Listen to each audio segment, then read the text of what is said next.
Vamos a dar comienzo entonces.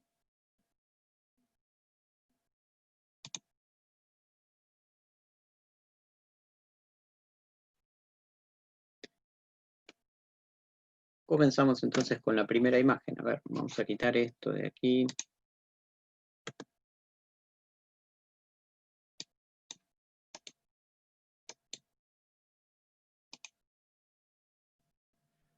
Vamos con la primera imagen entonces. Vamos a abarcar a la anatomía de forma macroscópica, ¿no es cierto? La anatomía del abdomen y de la pelvis.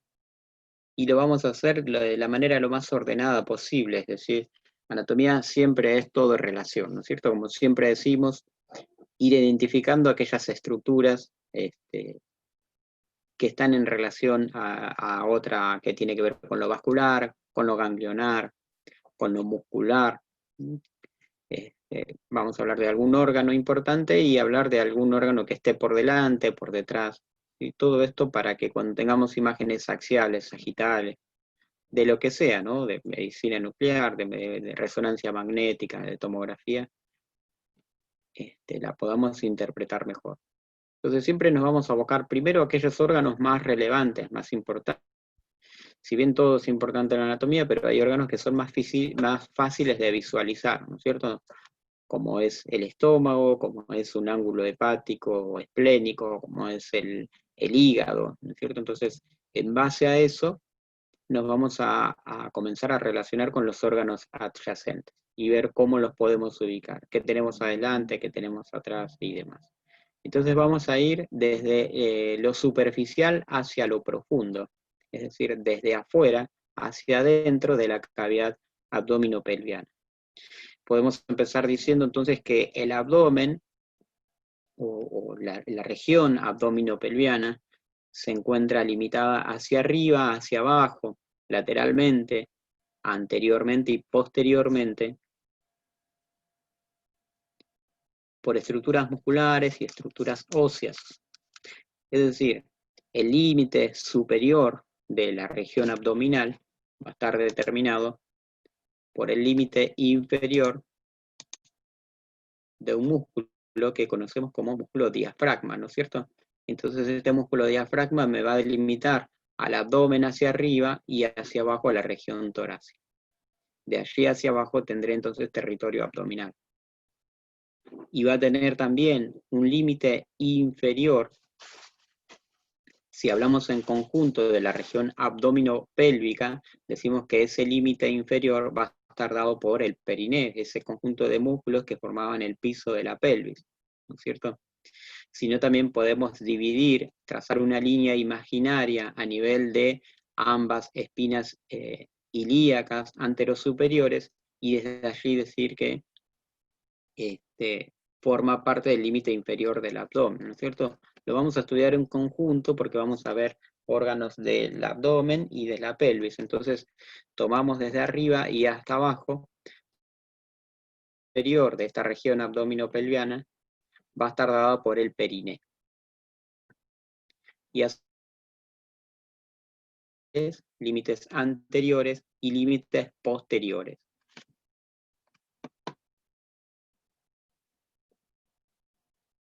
Y que fundamentalmente estos límites van a estar representados por estructuras musculares.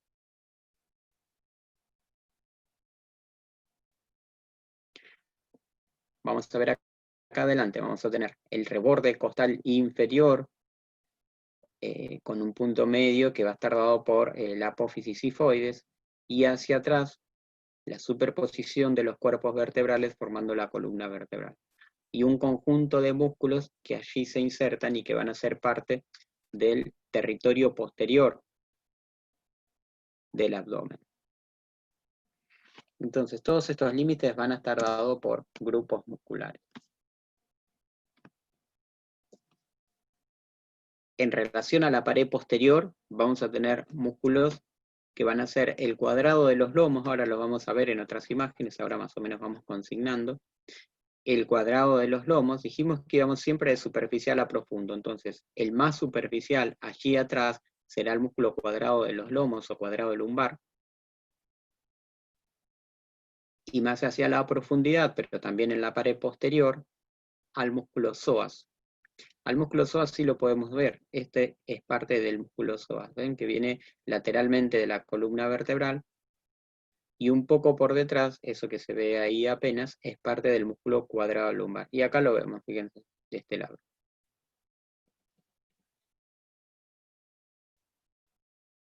Las paredes laterales de un lado y el otro va a estar representado por 3 músculos, pero que en realidad va a formar parte de la pared anterolateral, ¿no es cierto? Desde esa pared anterolateral y no solamente la pared lateral. Hacia adelante vamos a tener un músculo bien anterior, bien medial, que es un músculo par, como todos los que venimos describiendo, que va a estar representado por el músculo recto anterior. Ahí lo vemos, el recto anterior de un lado y está seccionado el recto anterior del otro. Todos estos músculos de la pared lateral y de la pared anterior se unen en la línea media, sus aponeurosis se unen y me forman una línea que se denomina línea alba, ahí adelante.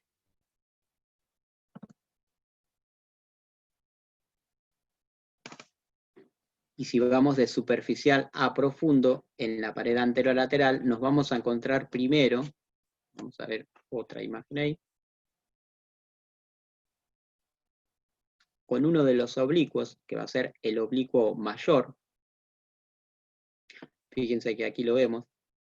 Sus fibras son oblicuas, se dirigen desde arriba hacia abajo, pero además desde atrás hacia adelante. Acá vemos el recto anterior de un lado y el recto anterior del otro. Esa línea que vemos ahí es la línea alba.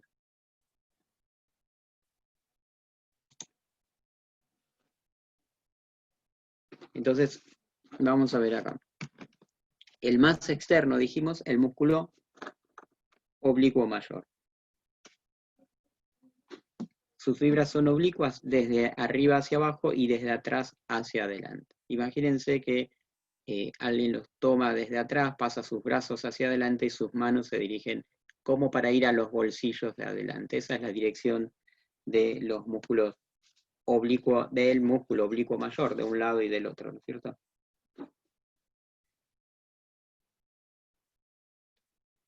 Este músculo va a venir desde desde las últimas 6 costillas y se va a dirigir hacia adelante, hacia la cresta ilíaca, y su aponeurosis va a llegar hasta la línea alba.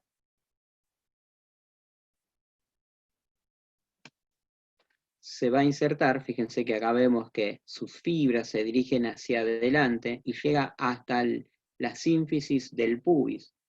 Es decir, que va a formar parte de lo que habremos visto en alguna vez cuando vimos región inguinocrural, que había un ligamento allí en el borde anterior del coxal, ¿se acuerdan? Que iba desde la espina ilíaca anterosuperior hacia la espina del pubis, que era la cintilla o ligamento iliopectinia.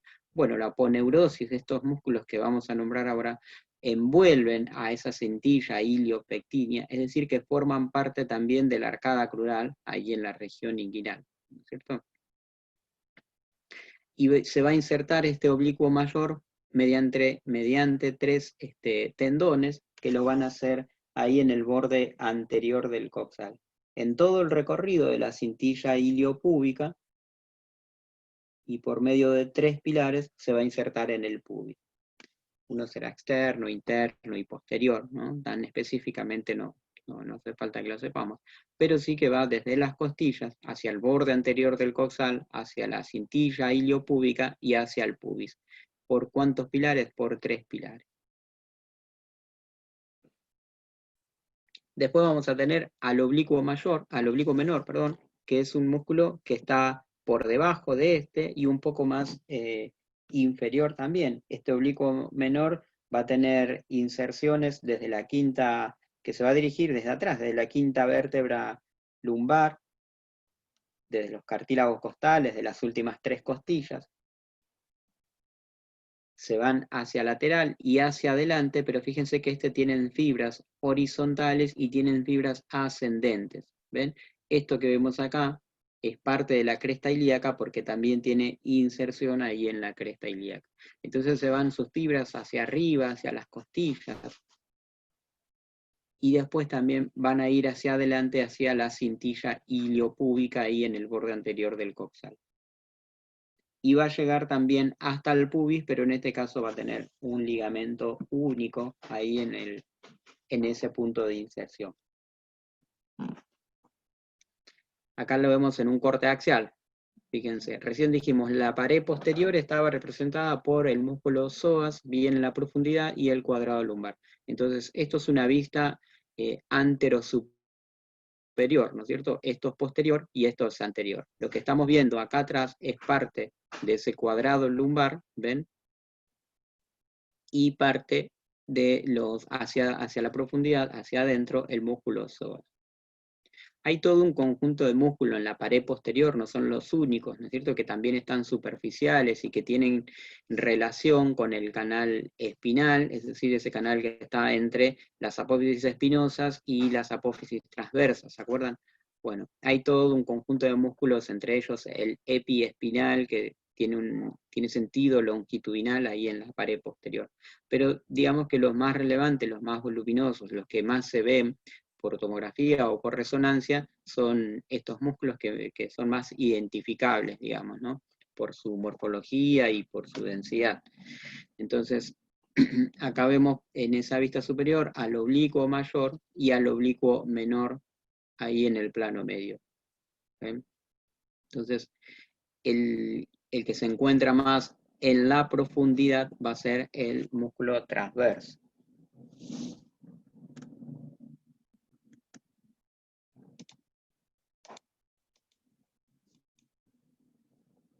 Acá vemos en una vista lateral, fíjense, el oblicuo mayor.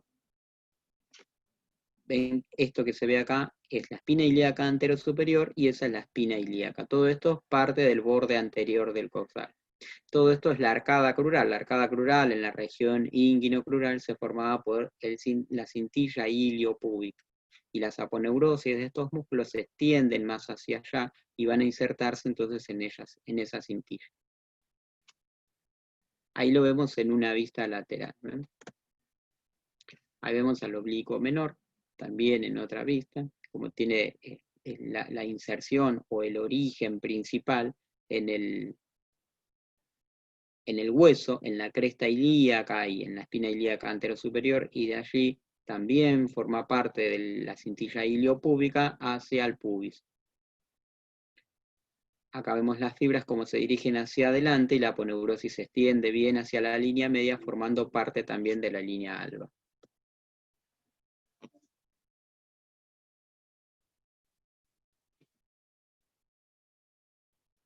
El músculo transverso es el más profundo, es el más grande también de ellos, y es el que tiene una dirección que va desde atrás hacia adelante. Fíjense cómo cubre todo en la profundidad y llega sus fibras, no tanto su aponeurosis como los otros músculos, sino sus fibras. La aponeurosis será, ¿se acuerdan desde miología muscular? Aquellas membranas que envuelven o que envolvían a los músculos por fuera, ¿no es cierto? Entonces las inserciones tienen un punto, los músculos tienen un punto de inserción por medio de tendones musculares y las aponeurosis suelen prolongarse todavía más hacia allá. En el caso del transverso, que es el músculo más profundo, va a tener, entonces, no solamente que es el más profundo, sino que es el único que da toda la vuelta desde atrás hacia adelante. Los otros por ahí también se dirigen hacia adelante, pero llegan bien anterior la aponeurosis, y en este caso las fibras musculares son las que llegan del transverso bien hacia adelante. Da toda la vuelta, por eso se los compara con este esquema que vemos acá, que le da, le forma la cintura, ¿no es cierto? Las mujeres antiguas que utilizaban este tipo de vestidos, por eso se lo compara con esta imagen que vemos ahí. Entonces este músculo va a tener inserción, fíjense, vemos ahí en el labio anterior de la cresta ilíaca, ¿sí? Viene bien desde atrás de las últimas 6 costillas, y de las apófisis transversas de las vértebras lumbares, y también va a tener la inserción en la cintilla iliopúbica ahí. a diferencia de que la inserción en la cintilla iliopúbica deja un arco entre la cintilla y las fibras del músculo transverso. También forma parte de la línea alba y también tiene inserción a nivel del pubis.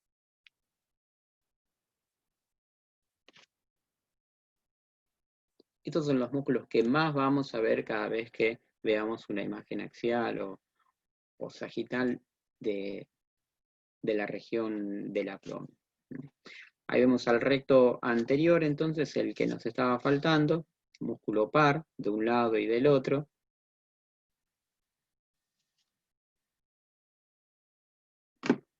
Que también va a terminar sus fibras, que también va a venir de las costillas, desde la región anterior de la apófisis sifoides, la porción bien inferior del esternón, y se va a insertar en el pubis, así en el pubis.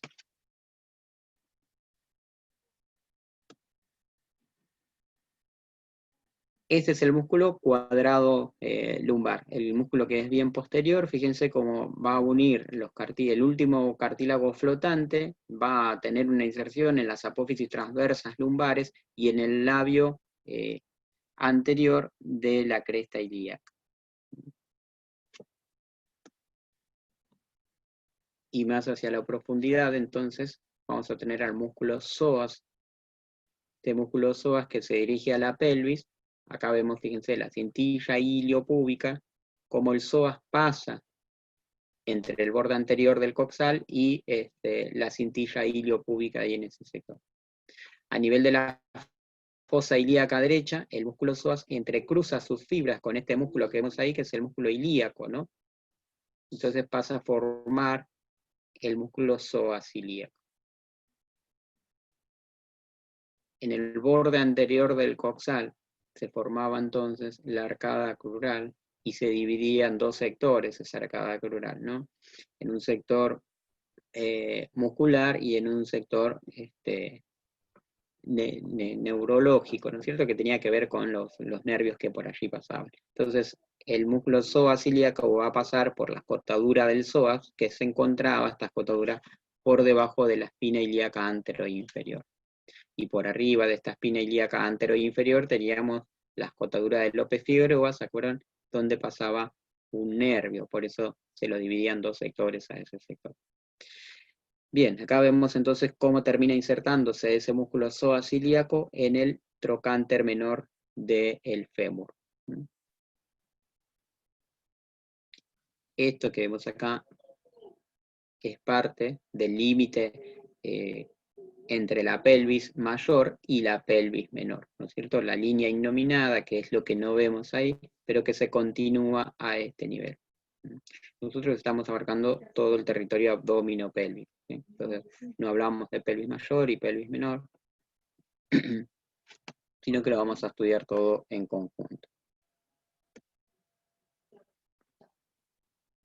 Y para estudiar al abdomen, lo vamos a dividir en 9 sectores. Vamos a dividir a la anatomía, al abdomen, que esta división se da, o a esta división se conoce como abdomen cerrado, división topográfica del abdomen cerrado.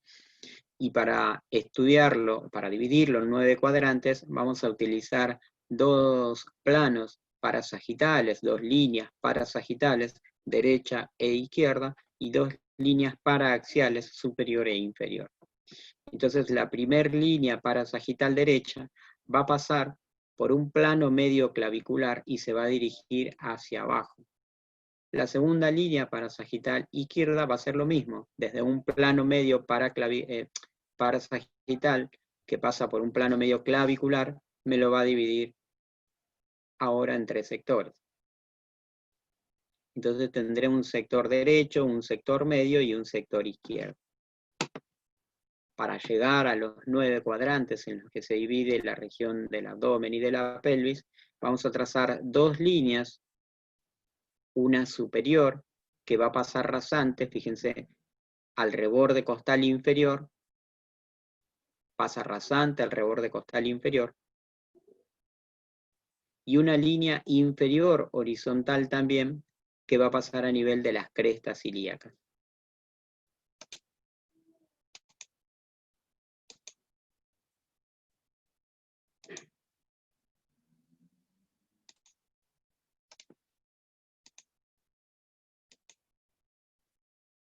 Entonces fíjense, aquí voy a tener crestas ilíacas, por donde va a pasar la línea horizontal inferior, y aquí voy a tener el reborde costal inferior. De esta manera me queda dividido en 4 cuadrantes. Los 3 superiores, 3 medios y 3 inferiores, que van a adoptar el nombre que aquí está consignado, ¿no es cierto? Entonces tendré el hipocondrio derecho, el epigastrio, hipocondrio izquierdo, flanco o vacío derecho, mesogastrio o región umbilical, flanco o vacío izquierdo, fosa ilíaca derecha, hipogastrio y fosa ilíaca izquierda. Conociendo ahora los sectores en los que se divide, tenemos que ubicar qué órganos están en relación con cada uno de estos sectores. Antes de introducirnos al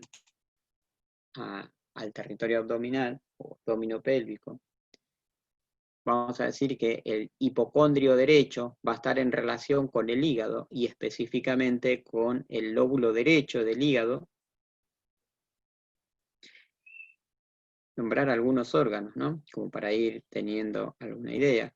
En la región del epigastrio vamos a tener parte de la porción abdominal del esófago. ¿Se acuerdan que el esófago tenía 3 porciones? Una cervical, una torácica y una abdominal. Y de estas 3, la más cortita, la que se dirige desde el diafragma hacia el estómago, iba a ser la porción más corta, la porción abdominal. Entonces, esa porción va a estar en relación al epigastrio. Por eso los procesos de reflujo, por ejemplo, donde tenemos un fluido gástrico que pasa hacia el territorio esofágico, que generan acidez, ¿no? Esta acidez que se da porque el contenido gástrico, el pH a nivel del estómago es mayor que a nivel del esófago, entonces la mucosa del esófago no está preparada para recibir líquidos gástricos, ¿no es cierto? Por eso cuando tenemos reflujo o esa sensación de acidez, arde a nivel del esófago inferior, sentimos sensación de quemazón, de ardor, y eso es lo que se conoce en medicina como epigastralgia, ¿no? Todo lo que termina en algia es dolor, entonces a nivel del epigastrio, cuando hay reflujo, se siente esa sensación de que algo quema, de que algo arde, o lo habrán sentido también, o por ahí les contó algún amigo la sensación que se siente cuando se toma demasiado alcohol, ¿no es cierto? Que siente que esos líquidos, jugos gástricos ascienden y descienden, ascienden y descienden hasta que en algún momento se expulsa hacia el exterior, lo que conocemos como vómito, pero en el proceso genera ese dolor, ¿no es cierto? Y eso se siente ahí en el epigastrio. Y también vamos a tener entonces la porción del antro o la porción horizontal del estómago. El estómago vamos a ver que tiene una porción vertical y una porción horizontal. Bien, la porción horizontal va a estar en relación al estómago, y una pequeña porción de la vertical también estará. Por eso tenemos al esófago abdominal también en ese sector. En el hipocondrio vamos a tener sí la porción bien vertical del estómago, la porción de la tuberosidad mayor del estómago, y por detrás va a estar en relación al vaso. También se puede encontrar en este sector el ángulo hepático del colon, y en el derecho el ángulo esplénico del colon, y en el lado derecho el ángulo hepático. Si vamos a los sectores de abajo, unas estructuras importantes a nombrar acá, vamos a tener la presencia del riñón derecho con su glándula suprarrenal derecha y con el colon ascendente. En la región del mesogastrio vamos a tener asas intestinales que tienen que ver con el yeyuno ilion, con parte del páncreas también, que podemos encontrar en el sector, y colon transverso, un colon transverso que es móvil, entonces puede estar tanto en este sector como en el sector superior. Del lado izquierdo lo mismo que el lado derecho, solo que aquí tendríamos riñón izquierdo con su glándula suprarrenal izquierda y con el colon ahora descendente. Si vamos hacia abajo, en la fosa ilíaca izquierda, ya vamos a tener colon iliopélvico, que también tiene una porción vertical, una porción horizontal, y que luego se va a continuar con el recto hasta llegar al ano. Entonces en el hipogastrio vamos a tener la porción rectal del colon, vamos a tener vejiga, útero en el caso de las mujeres, ¿no es cierto? el caso de las mujeres, la fosa ilíaca izquierda, también tendremos la presencia de los ovarios. Del lado derecho vamos a tener la porción bien caudal del colon descendente, del colon ascendente, perdón, esa porción bien inferior que se denomina ciego, y que va a estar comunicada esta porción bien caudal con la porción distal del intestino delgado. Es decir, que aquí tendré la válvula iliocólica, la unión entre intestino delgado e intestino grueso. Y esa porción bien caudal se denomina ciego. Y vamos a tener también aquí la apéndice.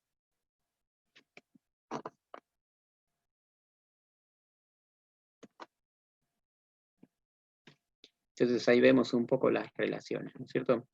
Lóbulo derecho del hígado en el hipocondrio, lóbulo izquierdo en el epigastrio, y fíjense que el lóbulo izquierdo se extiende todavía más hacia allá, hacia el hipocondrio izquierdo. Y acá vemos, ¿ven? La porción horizontal del estómago, una porción cortita del esófago, esto que se ve ahí, la escotadura del cardias, entonces el esfínter que está entre el esófago y el estómago va a estar dado por el cardias. Y acá vemos la porción horizontal, y fíjense que también está ocupando la primera porción del intestino delgado, que conocemos como duodeno, y luego esa forma de C, las porciones del intestino delgado, que van a contener al páncreas ahí en ese sector, ya forman parte del mesogastrio, ¿ven? Esta es la última porción del intestino delgado, y aquí ya comienza las asas intestinales del yeyuno ilíaco, que ahora vamos a ver también. Acá vemos al colon iliopélvico, colon sigmoide, colon recto, ampolla rectal y el ano ahí abajo. Acá vemos parte del apéndice, y esta porción bien caudal es la que se denomina ciego.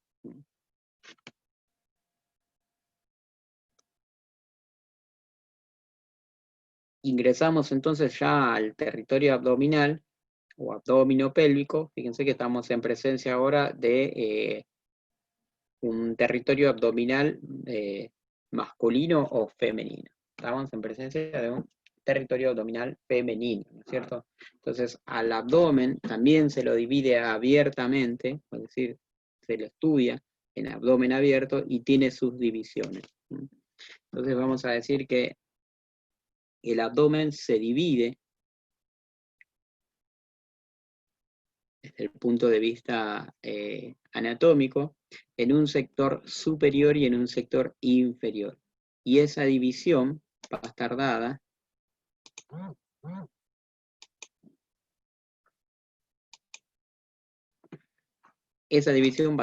fíjense, por esto que vemos acá.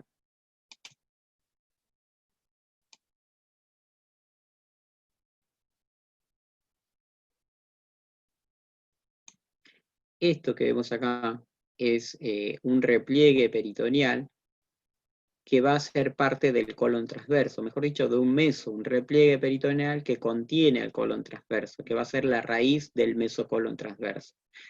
Entonces, esta raíz del mesocolon transverso me va a dividir al abdomen abierto en un sector superior, por arriba, y en un sector por debajo.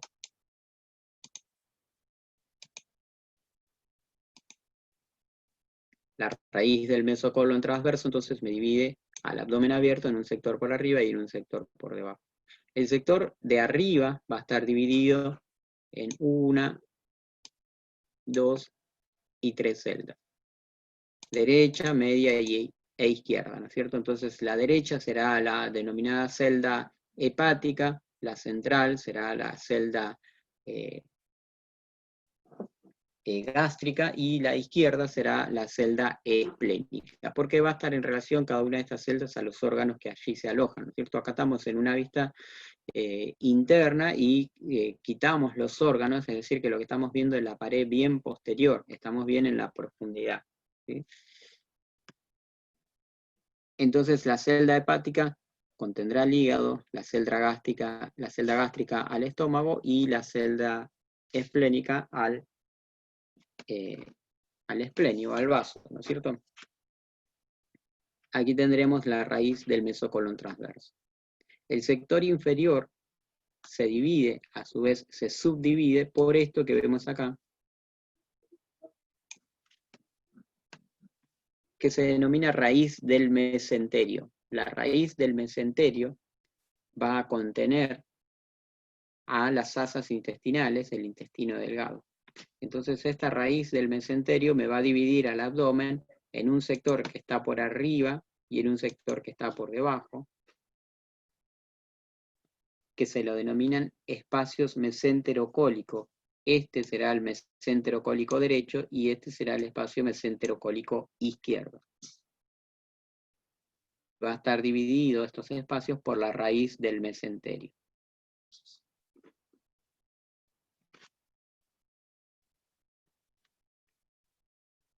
¿Qué es lo que estamos viendo acá? ¿Por qué decimos que estamos bien en la profundidad? Fíjense, acá vemos al páncreas, por debajo la raíz del mesocolon transverso. Esto es parte del intestino grueso, seccionado ahí, y esto es parte del colon ascendente. Y acá vemos colon descendente. Entonces vamos a ver que sigue habiendo espacios, sigue habiendo divisiones entre la pared lateral del colon ascendente y la pared lateral interna abdominal. También tenemos un espacio, ¿sí?, que se denomina espacio parietocólico derecho, y lo mismo va a pasar del otro lado, pero aquí se llamará espacio parietocólico izquierdo. Estos espacios, ¿por qué es importante conocerlo? Porque son zonas de declive de la región del abdomen y de la pelvis, ¿no es cierto? Entonces, en un proceso donde, por ejemplo, se revienta un aneurisma, ¿sí?, donde hay pérdida de líquido o de sangre, estos espacios comienzan a ser ocupados por ese contenido, ¿no? Entonces, el espacio parietocólico derecho, por ejemplo, es de importante consideración en medicina, porque por este sector puede migrar hacia arriba algún proceso que se esté desarrollando a nivel de la pelvis. Pero si está en la pelvis, ¿por qué asciende? Porque el diafragma ejerce presión negativa a nivel abdominal. Es decir, cuando el diafragma asciende, la presión negativa es mayor del lado derecho, y eso puede ser que puede provocar que un proceso a nivel del ovario, ¿sí?, un proceso infeccioso a nivel del ovario, se deposite en el receso subdiafragmático derecho. ¿Y por qué lo hace? Por presión negativa, y porque tiene el espacio parietocólico derecho que se lo permite. ¿Entiende? O un proceso a nivel del apéndice, por ejemplo. Entonces, si nosotros tenemos que cortar un estudio que va desde la base del diafragma hacia la sínfisis púbica, o por debajo de la sínfisis púbica, no debemos omitir ninguno de estos territorios, porque nosotros ya le preguntamos al paciente, ¿no es cierto?, por qué viene, por qué le piden el estudio, qué es lo que quieren ver, o por ahí tenemos la posibilidad de tener al médico al lado que nos da algún dato clínico, ¿sí? Entonces, no debemos omitir, si bien nos habla de algún proceso patológico a nivel de la pelvis y resulta que el paciente no colabora demasiado y tenemos que hacerlo rápido al estudio y resulta que terminamos el estudio y cortamos ahí. Es importante que ese receso subdiafragmático derecho esté incluido en el estudio, que podamos ver más allá de la cara superior del hígado. Hay muchos recesos que están en relación al territorio abdominal y pelviano, ¿sí? Todos esos pueden acumularse líquido y ese líquido puede migrar por presión negativa hacia otro territorio. Por eso tenemos que prestarle bastante consideración. Decíamos que esto es un esquema de la región del abdomen femenino, y nos damos cuenta porque acá vemos, fíjense, al útero con las trompas y el ovario, ¿no es cierto? Esto que vemos acá es el recto. Y acá tenemos otro receso importantísimo, fíjense, entre la cara anterior del recto y la cara posterior del útero teníamos el fondo del saco de Douglas, ¿no es cierto? Fondo del saco de Douglas que se estudia mucho por ecografía también, ¿no? Entonces fíjense, ahí tenemos las tres celdas con el hígado, el estómago y el vaso, y ya podemos decir que desde adelante hacia atrás, ¿sí?, nosotros imagínense que tenemos una imagen axial de una resonancia, debería ser más redonda, ¿no? Consideren que lo estoy haciendo con el mouse, así que mucha prolijidad no les puedo brindar. Pero si nosotros decimos que una imagen axial lo vemos desde los pies, y esto es anterior y esto es posterior, Entonces ya podemos decir que la estructura orgánica que más hacia adelante vamos a encontrar va a ser el hígado. Y por detrás nos vamos a encontrar, y más hacia la izquierda, el estómago, y más hacia atrás y más hacia la izquierda, el vaso. Esa es la relación con la cual nos vamos a encontrar. Y debemos esperar que el hígado y el vaso presenten la misma densidad. Es decir, que sean homogéneos en estado normal, así debemos verlo en resonancia o en alguna tomografía. La alteración del parénquima nos tiene que llamar la atención, es decir, que no sean comparables uno con otro, que no sean homogéneos, nos tiene que llamar la atención y por allí prestarle un poquito más de importancia y estudiarlo mejor. Ahí vemos la raíz del mesenterio y fíjense, la raíz del mesocolon transverso. Son repliegues peritoneales, que ahora lo vamos a ver un poco también. Entonces todos los espacios que veníamos marcando recién. El fondo del saco de Douglas, el espacio parietocólico izquierdo, derecho, mesenterocólico izquierdo y mesenterocólico derecho.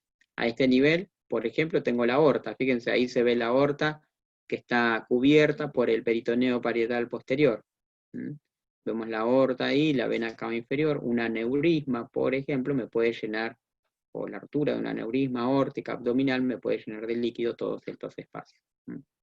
Y esa sangre, ¿qué me va a cubrir? Me va a tapar a los músculos psoas también.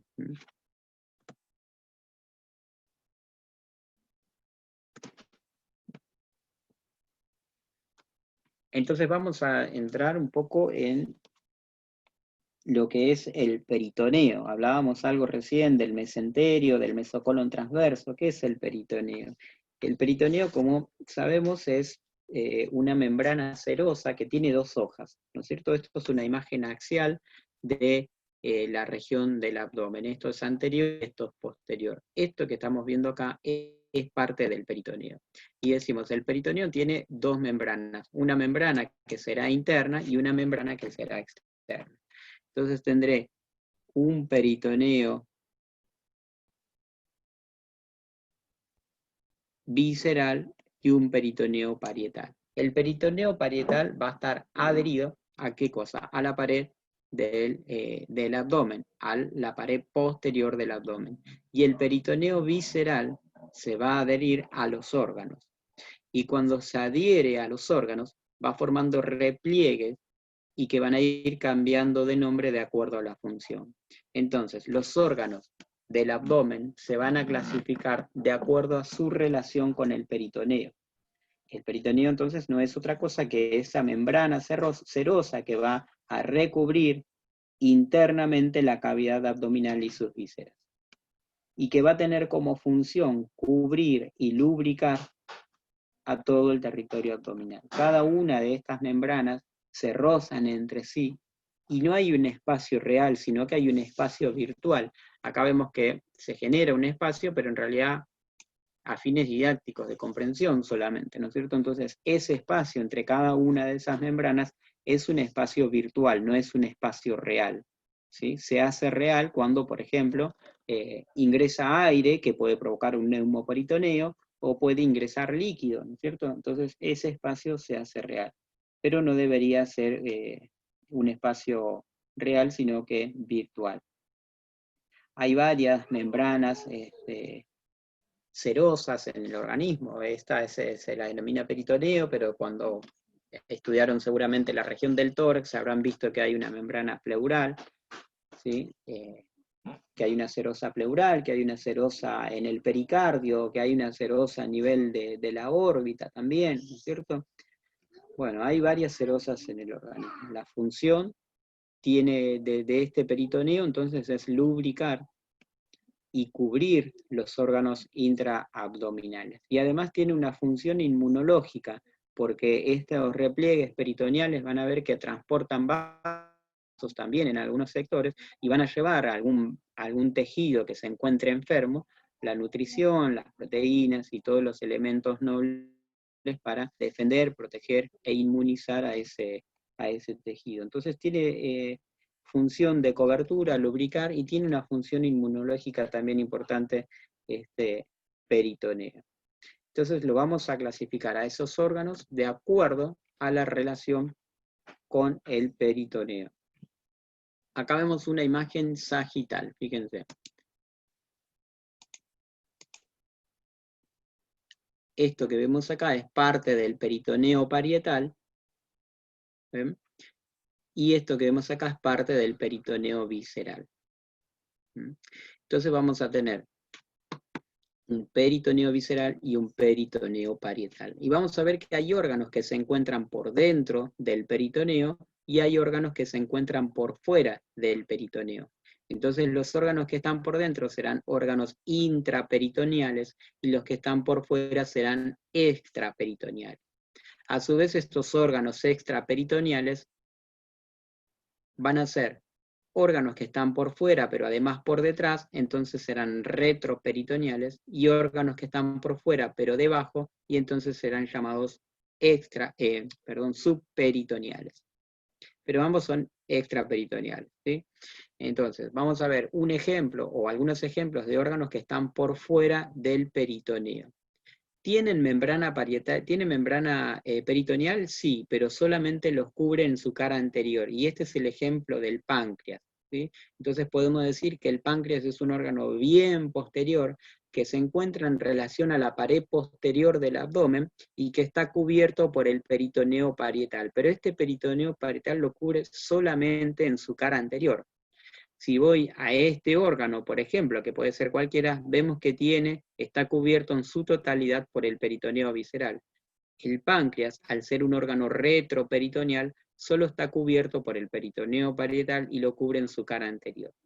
Y también vemos que el duodeno y la arteria aorta abdominal están en la pared posterior del abdomen y cubiertos por el peritoneo parietal, pero solo en su porción anterior. Eso los transforma en órganos extraperitoneales, no están cubiertos en su totalidad por el peritoneo. Entonces podemos decir que estos órganos son retroperitoneales y están en la pared posterior del abdomen. Si yo estoy viendo una imagen axial de una resonancia, los órganos que vea por detrás, a nivel, por ejemplo, a nivel del páncreas, un corte que esté pasando por el páncreas, puedo identificar bien posteriormente al páncreas. En este territorio, por ejemplo, podría tener cuadrado lumbar, psoas ilíaco, y más hacia el territorio intraabdominal, pero por fuera del peritoneo visceral, al páncreas, a la arteria aorta, a la vena cava inferior, ¿sí? Son órganos que están por detrás, como para ir ubicándonos en las imágenes que después vamos a ver. El útero, dijimos, está por debajo del peritoneo, entonces es un órgano subperitoneal. ¿Cómo se clasifican los órganos de acuerdo entonces al peritoneo? Imaginemos que esto es el peritoneo parietal, el peritoneo visceral avanza hacia el órgano, lo envuelve y vuelve hacia el peritoneo parietal. Es decir, que este es un órgano. Al órgano que tiene las dos membranas se los denominan órganos peritoneales o peritonizados, y van a ser órganos que sí presentan toda la membrana completa. El órgano que veíamos recién, por ejemplo, este puede estar representando al páncreas. ¿Por qué? Porque esta es la pared posterior del abdomen y este es el peritoneo. Fíjense que no tiene las dos membranas, no está cubierto por toda la membrana, sino que está cubierto solamente en su cara anterior, pero el órgano no está envuelto en toda su membrana. Por eso son considerados órganos extraperitoneales. Después vamos a tener órganos también. Esta es la pared posterior del abdomen, esta es el peritoneo parietal, que se transforma en visceral, envuelve al órgano y vuelve hacia el peritoneo parietal. Es decir, que lo cubre en su totalidad, pero a su vez este órgano se dirige hacia atrás y se adhiere al peritoneo parietal posterior, ¿sí? En este caso, estos órganos van a estar unidos al peritoneo parietal posterior y por eso son considerados órganos retroperitonizados, pero no retroperitoneales, no es lo mismo. Este es un órgano retroperitoneal y este es un órgano retroperitonizado. Está adherido al peritoneo parietal posterior y lo hace mediante un repliegue peritoneal que apareció acá ahora, que se denominan fascias. En este caso está adherido el órgano retroperitonizado por fascias, y estas fascias son fascias de coalescencia. Y vamos a encontrar varias fascias de coalescencias, alrededor de 4 en el abdomen. Vamos a hablar de 2 nosotros por allí. A estos órganos entonces se los consideran órganos retroperitonizados. Acá tenemos el ejemplo de la pared posterior del abdomen, el peritoneo parietal, que fíjense, muere allí en el órgano y no lo cubre en su totalidad. Este es el caso de el ovario, por ejemplo, que es considerado como un órgano intraperitoneal, porque está dentro de la bolsa peritoneal, pero no lo cubre en su totalidad, no tiene la membrana visceral, sino solamente la parietal. Son considerados a estos órganos entonces como órganos intraperitoneales. El repliegue peritoneal que va a adherir al ovario será un meso, que va a ser el mesoovario. Entonces, en esos repliegues peritoneales se van a denominar mesos, epiplones, fascias o ligamentos. Y la diferencia entre cada uno de ellos en esta imagen de corte axial, fíjense, esto está representando al hígado, esto peritoneo parietal y esto es peritoneo visceral. ¿Sí?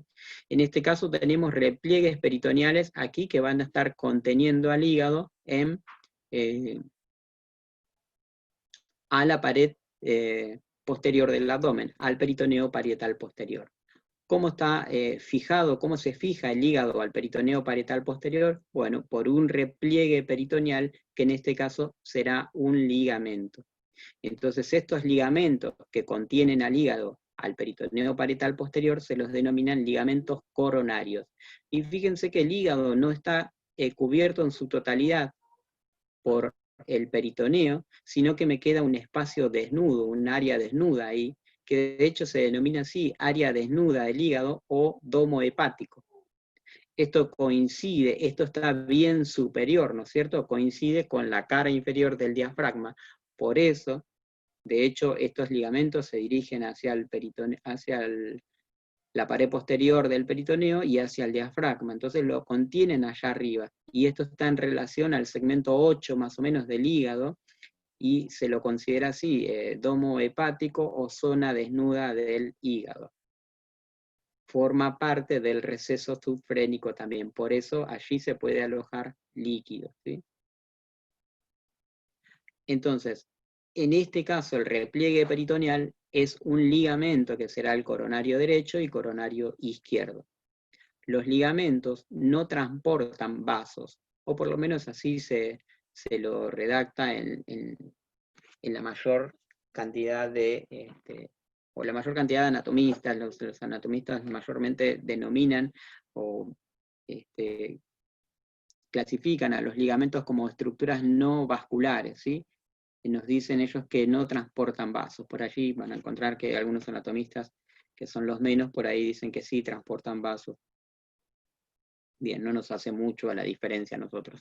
Pero sí lo hacen, por ejemplo, las fascias, los epiplones y los mesos. ¿Y dónde tenemos fascias? Bueno, vimos en los órganos retroperitonizados, acá vemos peritoneo parietal posterior, peritoneo visceral, cubre al órgano y lo lleva hacia el peritoneo parietal posterior. Y está contenido ese órgano por unas fascias, que se denominan fascias de coalescencia. Entonces, estas fascias sí transportan vasos en su interior desde un órgano a otro. Las fascias unen al órgano al peritoneo parietal posterior. Los epiplones, vimos el ejemplo de, los mesos, vimos el ejemplo del ovario, que contiene al ovario por medio del mesovario y lo une al órgano al peritoneo parietal posterior.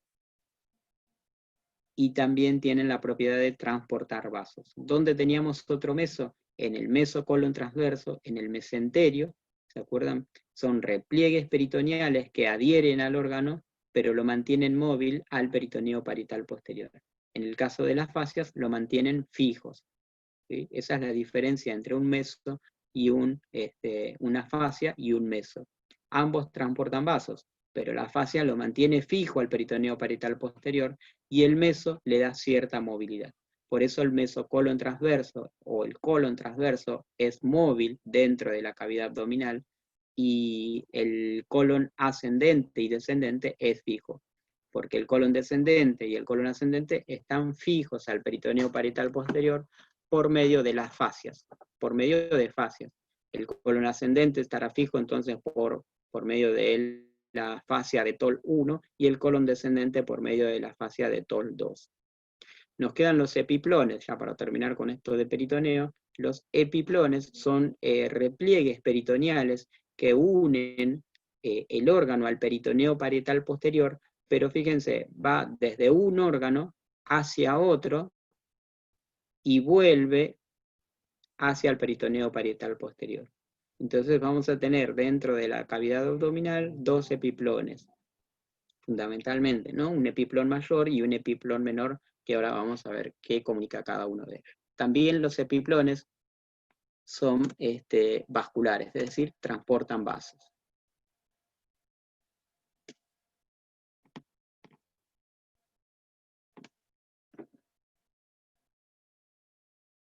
Un poquito de agua, entonces vamos a ya meternos en algunos de los órganos intraabdominales. Acá vamos a ver, fíjense, levantamos, esto es una vista frontal, ¿no es cierto? Se ve el estómago con sus diferentes porciones, se ve al hígado. Al hígado, ¿por qué lo vemos? Si está por delante del estómago. Perdón, al estómago, ¿por qué lo vemos si tenemos al hígado por delante? Porque lo levantamos, ¿sí? Esas, para ir entendiendo las relaciones. Por delante y a la derecha está el hígado y por detrás y a la izquierda el estómago.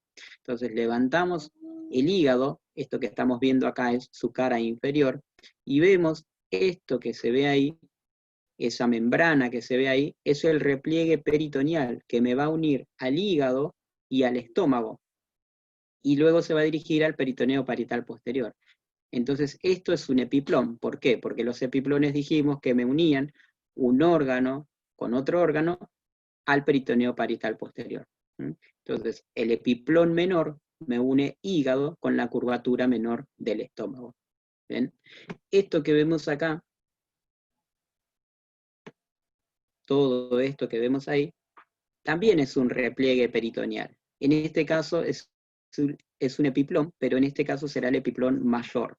El epiplón mayor es el que se conoce como delantal de los epiplones, ¿no es cierto? Porque se extiende bien hasta abajo, hasta la región de la pelvis, y es lo que tienen que quitar los cirujanos cuando tienen que hacer alguna cirugía abdominal, ¿no es cierto? Cortar o elevar, quitar hacia arriba todo el epiplón mayor. Y fíjense que el epiplón mayor entonces lo voy a tener en relación a la curvatura mayor del estómago. Acá tengo también epiplón mayor, fíjense cómo se dirige también hasta el hígado, y va a pasar por delante del colon transverso. Ahí lo vemos, ¿ven? También acá algunos anatomistas difieren, dicen que también une al colon transverso, otros dicen que no, que en realidad el colon transverso está unido a una fascia innominada. Tampoco nos hace mucho la diferencia a nosotros. Podemos decir entonces que el epiplón menor une hígado con estómago, y el epiplón mayor me va a unir hígado, estómago y colon transverso y se dirige hacia abajo. Todo esto son entonces repliegues peritoneales. Y ahí atrás y a la izquierda, fíjense que vemos al vaso, bien posterior, cubierto ya por los últimos cartílagos costales o las últimas costillas ahí abajo. Esto que se ve acá es parte del ángulo hepático, ¿no es cierto? Y acá vemos a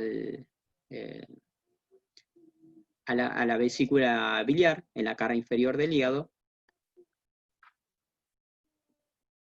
Y esto que vemos ahí es el ligamento gastrohepático. Todo esto es la porción del intestino delgado, la primera porción, el duodeno. Entonces, el estómago tiene esta porción cortita que va a llegar al estómago, que es la porción del esófago, ¿no es cierto? La porción abdominal del esófago.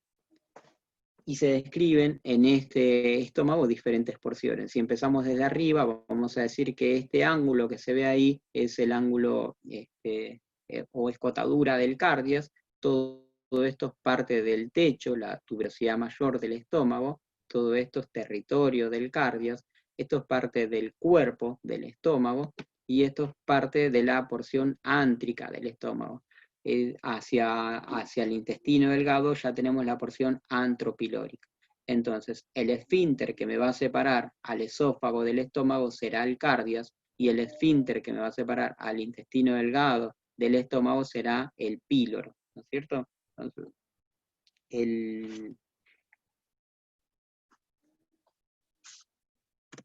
vamos con otra imagen más. El estómago entonces también presenta una curvatura menor, que vemos ahí, y una curvatura mayor.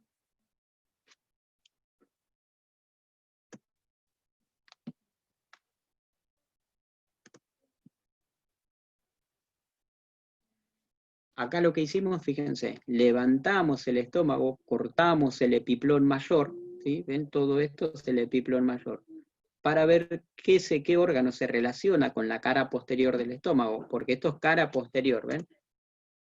Esto es cara anterior, cortamos acá, levantamos, y vamos a ver qué órgano tenemos por detrás. El órgano que se encuentra inmediatamente por detrás va a ser el páncreas, ¿ven? Esto que vemos acá es parte del páncreas. Entonces ya podemos decir que el páncreas tiene estas porciones, tiene una cabeza, tiene un cuerpo y tiene una cola. Y no es una estructura que se encuentra en un plano horizontal, no es un órgano que se encuentra en un plano horizontal, sino que es un órgano que está oblicuo, y como dijimos, es un órgano retroperitoneal, es decir, que el peritoneo lo cubre solamente por su cara anterior, y que su cabeza apunta hacia abajo y su cola apunta hacia arriba. Entonces tiene esta dirección. Esto es importante interpretarlo cuando veamos en las imágenes qué parte es la cabeza, qué parte es el cuerpo y qué parte es la cola, ¿no es cierto? Entonces, si lo que estamos viendo del páncreas está en relación al vaso, seguramente será la cola. Si lo que estamos viendo del páncreas está dentro del marco duodenal, entonces va a ser la cabeza, porque de hecho la cabeza del páncreas está contenida en ese marco duodenal, formando así todo el complejo duodeno-pancreático. Entonces, esto que vemos acá es el cuerpo, la cabeza, esto es el cuerpo y esta es la cola. Y tiene esta dirección, de abajo hacia arriba, de adelante hacia atrás, y su cola apunta ¿a dónde? Al hilio esplénico, ¿sí? Porque después vamos a ver también que el sector superior de ese páncreas va a estar cabalgado por la arteria esplénica. La arteria esplénica, fíjense, acá vemos parte de la vascularización, vemos parte de la aorta, acá tendríamos a este nivel el tronco cilíaco, y fíjense que ese tronco cilíaco da una arteria hepática que va hacia el hígado, una arteria gástrica izquierda, que no la vemos acá porque está en la curvatura menor del estómago, y la arteria esplénica que va cabalgando ahí al páncreas hacia el hilio esplénico. Si vemos al estómago desde su configuración interna, vamos a ver, esta es la porción del cardia, los pliegues gástricos o calles gástricas, y fíjense cómo hacia distal disminuye su diámetro antes de llegar hacia el píloro, hacia el duodeno, formando ahí la porción del píloro, que no es otra cosa que un esfínter muscular, ¿no es cierto?, que aumenta sus fibras, su volumen, disminuye el espacio por donde va a pasar el contenido gástrico hacia la porción del intestino delgado, ¿no?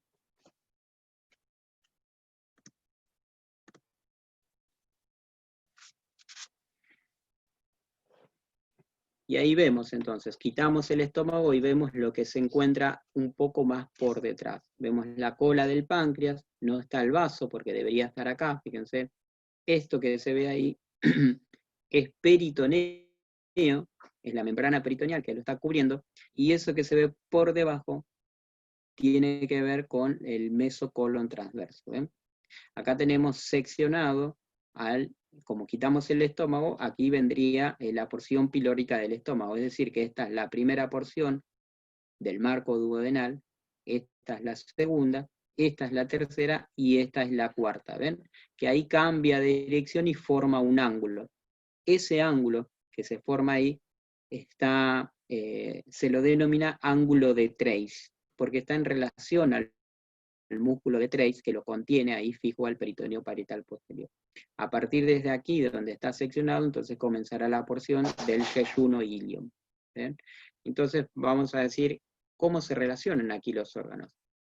El páncreas hacia atrás se relaciona con la arteria aorta y con la vena cava inferior, su cabeza.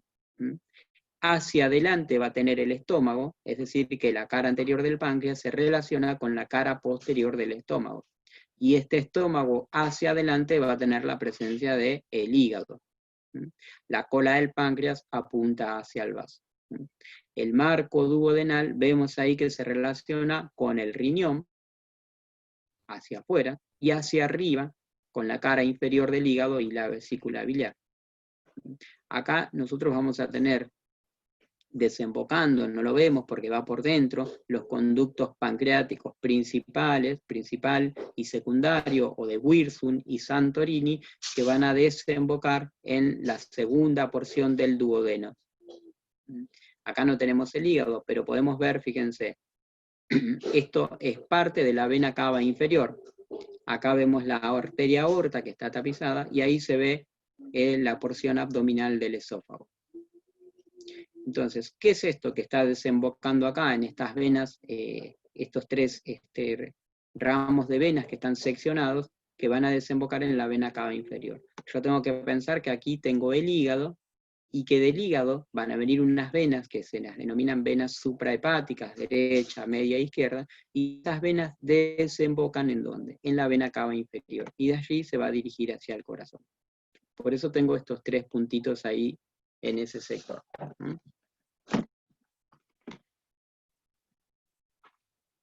Acá es otra vez parte del tronco celíaco.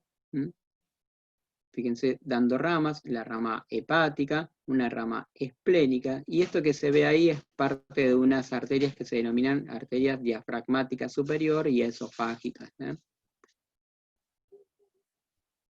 Acá vemos la cola del páncreas, como está por delante de la cola del páncreas, ¿no es cierto?, por delante del riñón izquierdo. Entonces, ahí vamos entendiendo un poco sus relaciones. Fíjense, vena cava inferior hacia la derecha y arteria aorta abdominal hacia la izquierda. Esto hace que tengamos del lado derecho una arteria renal derecha más larga y una arteria renal izquierda más corta. Y en cuanto a las venas, vamos a tener una vena renal derecha más corta y una vena renal izquierda más larga, por una cuestión de recorridos, ¿no es cierto? También esto es fundamental ir recordándolo para cuando veamos esos estudios dinámicos contrastados, donde vamos a tener que identificar cuál es la vena, cuál es la arteria, o cuál de ellas es izquierda y cuál de ellas es derecha, ¿no es cierto? Entonces la vascularización es fundamental para nosotros, la irrigación y el drenaje venoso. Acá vemos, fíjense, por debajo del páncreas, si nosotros quitáramos el páncreas, veríamos parte de la arteria mesentérica superior, ahí, fíjense. Esta arteria mesentérica superior que nace ahí de la cara anterior, ¿de qué cosa? De la aorta abdominal. Acá vemos la vena mesentérica superior, ¿ven? En otras imágenes vamos a ver sin el páncreas, y qué podríamos ver entonces si quitáramos el páncreas. Vamos a ver cómo se forma porta. Entonces podemos decir que la cara posterior del páncreas se relaciona no solamente con la arteria mesentérica superior, sino también con la vena porta, esta vena porta que va a tener como función irrigar al hígado, llegar al hígado, ¿no es cierto? Que ahora vamos a ver cómo se forma. Esto que vemos acá es parte de la bifurcación de la arteria aorta abdominal, y que lo hace por delante de la vena cava inferior, o por la bifurcación de los afluentes venosos, mejor dicho, por los afluentes venosos que llegan a formar la vena cava inferior. Recordar siempre que desde el punto de vista anatómico las arterias van y las venas vienen, tienen dirección contraria, ¿no es cierto?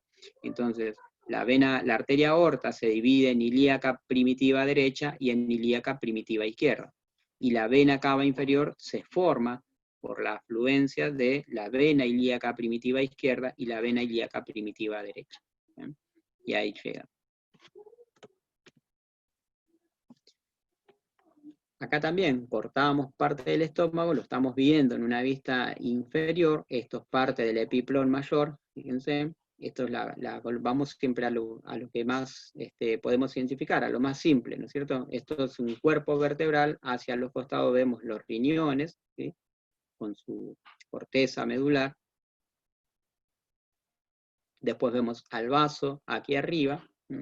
Todo esto es parte del páncreas. Nos damos cuenta que es el páncreas, ¿por qué? Porque dijimos que hacia adelante el páncreas se relaciona con el estómago. Entonces, si acá tenemos estómago seccionado, esto es parte de la cara posterior del estómago seccionado y esto es parte del páncreas. Ahí está cubierto por el peritoneo parietal, solamente en su cara anterior. ¿Sí?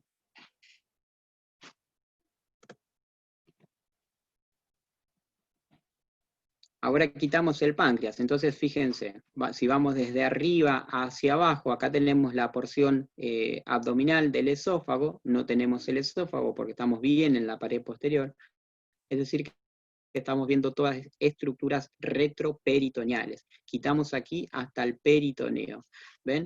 Entonces vamos a tener la porción abdominal del esófago, un poco más hacia abajo, el hiato aórtico, hiato esofágico y hiato para la vena cava inferior. Entonces vamos a ir viendo que va a ir dando ramas a este nivel, la arteria aorta abdominal, diferentes ramas, ¿no es cierto? ¿Qué otras estructuras podemos encontrar? Fíjense, acá vemos el músculo cuadrado lumbar, como van desde el último cartílago costal hacia dónde, hacia hacia la cresta ilíaca, hacia su porción bien central, es decir, que va a estar ahí insertándose en las apófisis transversas. Y esto que está seccionado ahí es parte del músculo psoas, ¿no es cierto?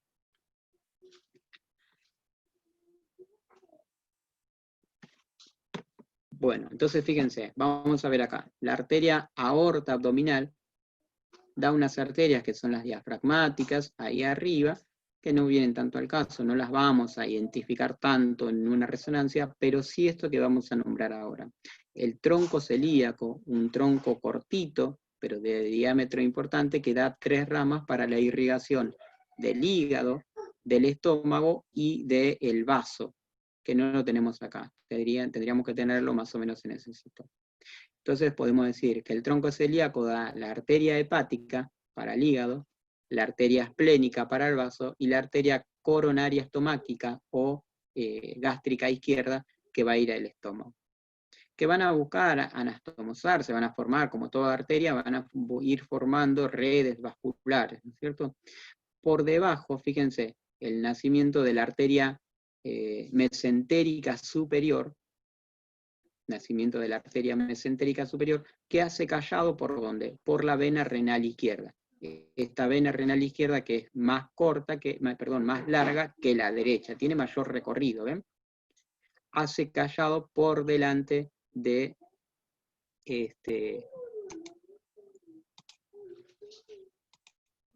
hace callado por arriba de la vena renal izquierda. Entonces, si yo tengo un estudio contrastado, un estudio dinámico de resonancia, ¿sí? A las estructuras venosas, siempre recordar que la presión de la sangre en las arterias es mayor, ¿no es cierto? La presión en la sangre se mide en milímetros de mercurio, entonces será mayor a nivel arterial que a nivel venoso.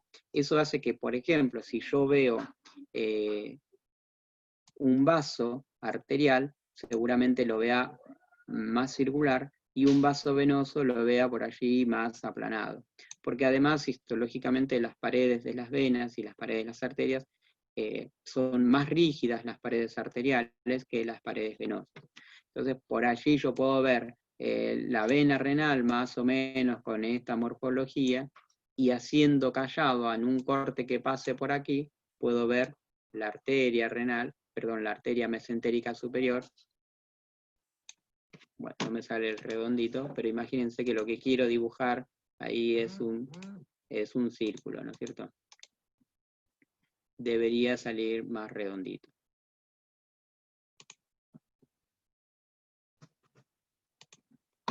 Entonces, la idea es que yo todo lo que sea arterial lo voy a ver con más circular, y todo lo que sea venoso lo voy a ver un poco más achatado, ¿no es cierto? De acuerdo a la presión que también vaya teniendo el contraste. Esto podría estar representando la vena, la vena renal izquierda, y el callado de la arteria mesentérica superior ahí por arriba.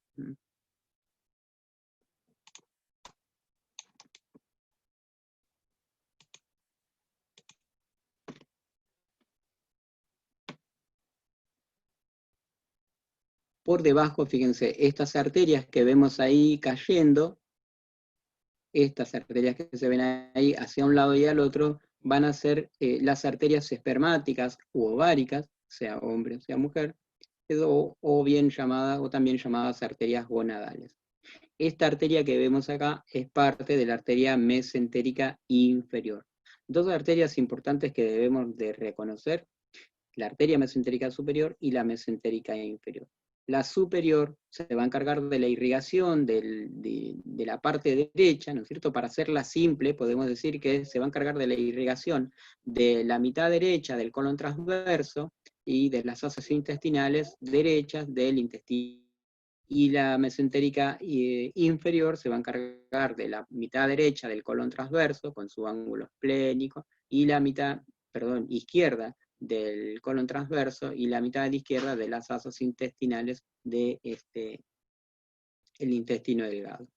Estas arterias comienzan a ramificarse, ahí dará arterias cólica media, cólica derecha, cólica izquierda, todos una red vascular que se va a encargar de formar lo que habrán escuchado en algún momento como arcada de Riolano, ¿sí? Todo eso tendríamos que ir viendo arteria por arteria y ver qué parte más o menos va irrigando cada una de ellas y cómo se forma esta arcada de Riolano.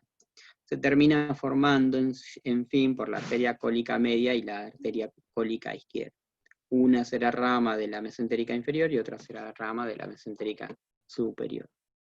Haciéndola simple, podemos decir que la mesentérica superior, parte derecha del tracto digestivo, y mesentérica inferior, parte izquierda del otro tracto digestivo.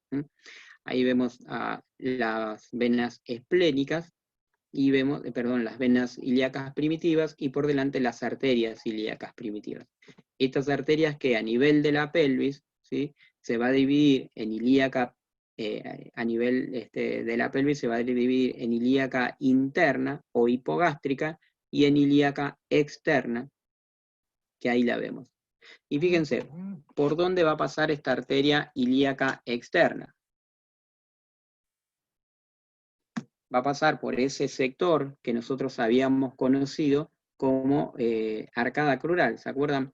El ligamento iliopúbico ahí, la aponeurosis de los músculos oblicuos, menor, mayor, transverso y recto, que van a formar parte de ese sector también, y ahí va a estar pasando entonces la arteria ilíaca externa, que cuando atraviese ese sector ya pasa a llamarse arteria femoral. Y la vena que viene siendo femoral, cuando atraviesa la arcada crural, pasa a llamarse ilíaca externa. Después será ilíaca primitiva y terminará formando la arteria, la vena cava inferior.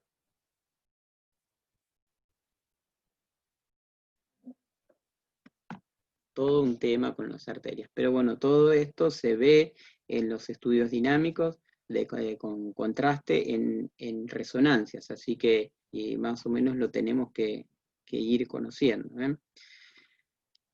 Ahí atrás se ve, fíjense, parte del músculo psoas, y esto es parte del músculo ilíaco.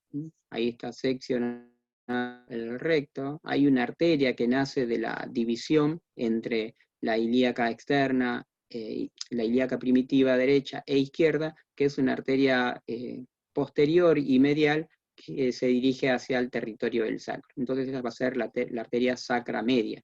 Y de esta arteria van a nacer ramos hemorroidales para el sector del colon transverso, del sigmoide, ¿no es cierto?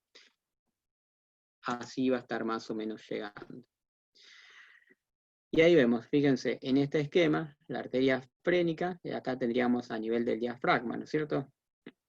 la arteria frénica o arteria diafragmática, el tronco celíaco, y esto es parte de la arteria esplénica, fíjense que va al hilio esplénico. Acá tenemos la arteria hepática y la arteria gástrica, ¿sí? La arteria hepática primero es hepática común y luego será hepática propia. Por debajo, entonces, arteria mesentérica superior, haciendo callado ¿por qué cosa? Por la vena esplénica, la vena renal izquierda, y acá vemos la arteria renal, fíjense cómo da, la arteria renal da para el riñón izquierdo, y de ahí nace la arteria, las arterias capsulares, ¿no es cierto? O suprarrenal, ¿no? La arteria renal derecha, un poco más larga, y pasa en relación a la vena cava inferior. La vena renal derecha, un poco más corta por una cuestión de recorrido, ¿sí? Entonces ahí vemos las arterias gonadales, y por debajo la arteria mesentérica inferior. Esto que vemos acá es parte de la pelvis renal y los uréteres, ¿no es cierto?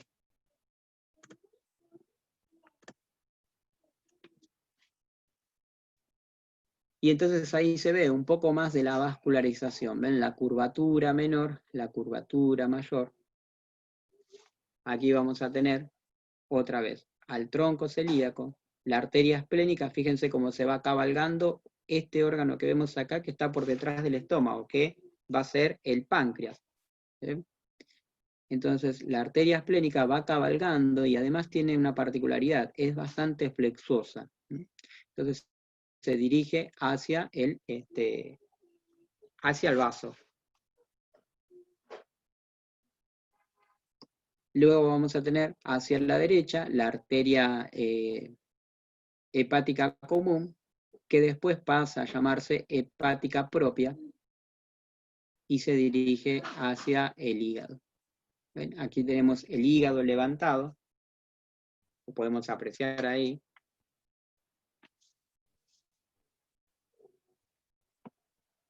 Y bueno, después de ahí esas ramas darán toda una serie de red vascular que van a formar, ¿no es cierto? Fíjense, eso que se ve ahí atrás luz, por detrás del estómago, es la arteria esplénica. Esta es la arteria coronaria estomáquica o gástrica izquierda, que se anastomosa a un punto medio, a un nivel central de la curvatura menor, formando con la gástrica epiploica derecha, formando toda una red vascular en la curvatura menor del estómago. La arteria esplénica me va a dar la arteria gastro de la curvatura menor. Acá hay todo un complejo de arterias, ¿no es cierto? La arteria gastroduodenal, que va al estómago y al duodeno, la gastroduodeno pancreática, ¿no es cierto? Que también da toda una serie de ramas que van a formar parte de toda esa red vascular. Por lo menos reconocer estas arterias que son más visibles en cuanto a las imágenes contrastadas, ¿no es cierto?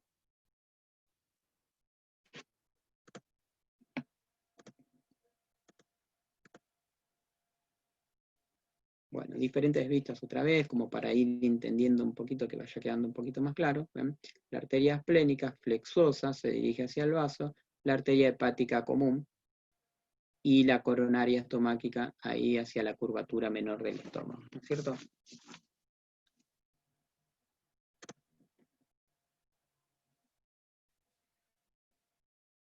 En cuanto al drenaje venoso, más o menos van a ir adquiriendo los mismos nombres. Vemos ahí la vena gástrica izquierda, ¿eh?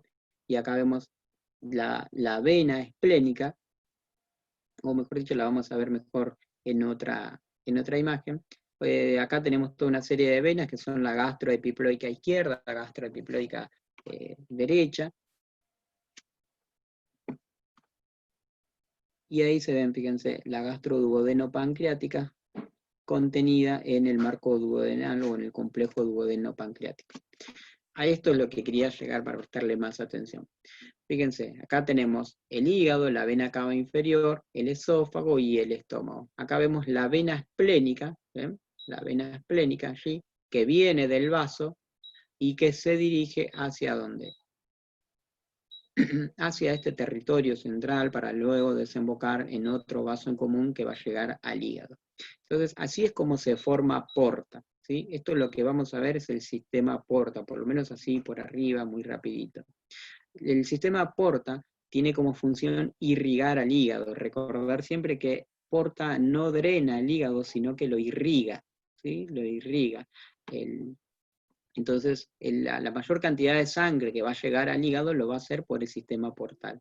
Entonces, este sistema portal se va a terminar formando por la vena esplénica que viene del vaso, la vena mesentérica inferior, fíjense que es esta que viene de aquí.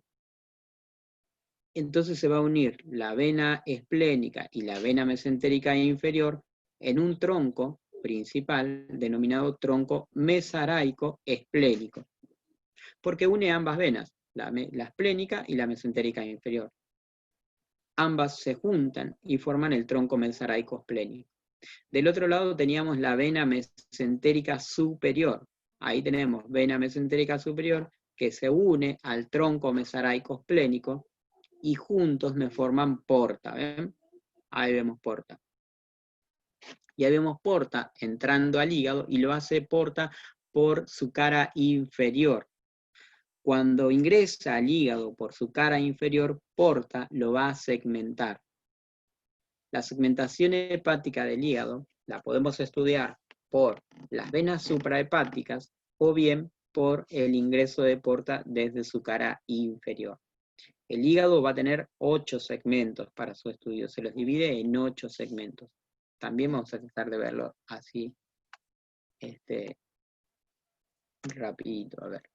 Entonces es una imagen más focalizada, más central, más puntual de ese sistema portal, ¿ven? Vena esplénica, vena mesentérica inferior, tronco mesaraico esplénico, vena mesentérica superior y forman porta. Dijimos que porta ingresa al hígado desde su cara inferior y se va a ir ramificando, va a ir dando ramas esta vena porta, ¿sí? Principalmente va a dar una rama, fíjense, izquierda y una rama derecha. Esta también existe, ¿sí? Después seguramente la veamos. Pero principalmente porta se divide en una rama para el lóbulo izquierdo y en una rama para el lóbulo derecho. Que todas sus ramificaciones en algún momento va a terminar volcando su contenido ¿a qué vasos? A las venas suprahepáticas, que serán izquierda, media y derecha, y que estas venas suprahepáticas dijimos que iban a desembocar en la vena cava inferior. ¿Eh?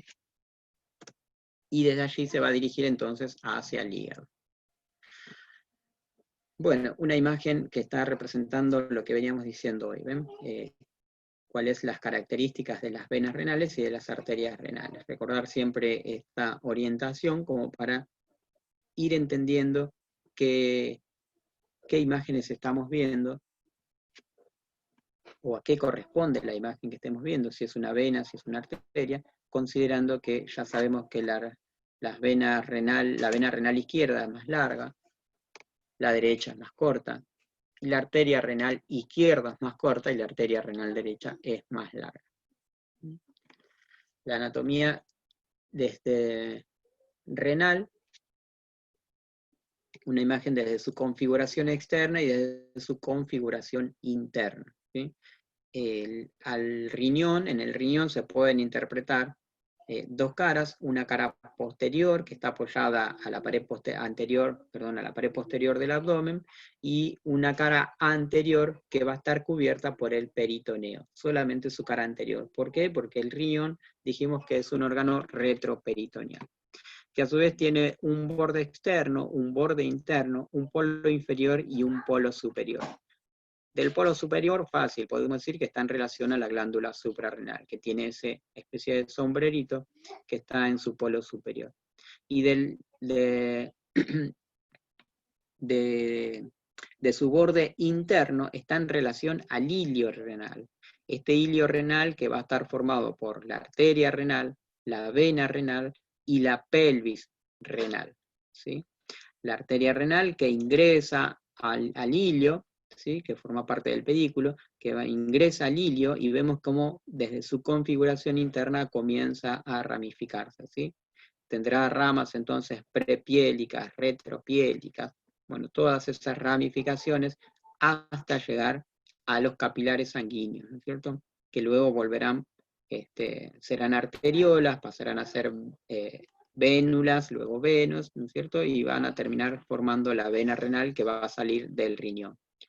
Esto que vemos acá es parte de la pelvis renal, fíjense, desde su configuración interna vemos que posee los cálices menores, cálices mayores, y terminan formando la pelvis.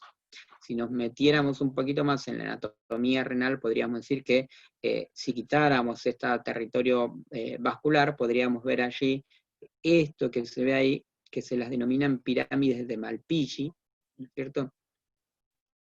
¿Ven? Ahí vemos parte de las pirámides de Malpighi. Acá se ve también, en todas las pirámides de Malpighi, que van a terminar formando más hacia distal los cálices menores para luego formar los cálices mayores y finalmente la pelvis renal.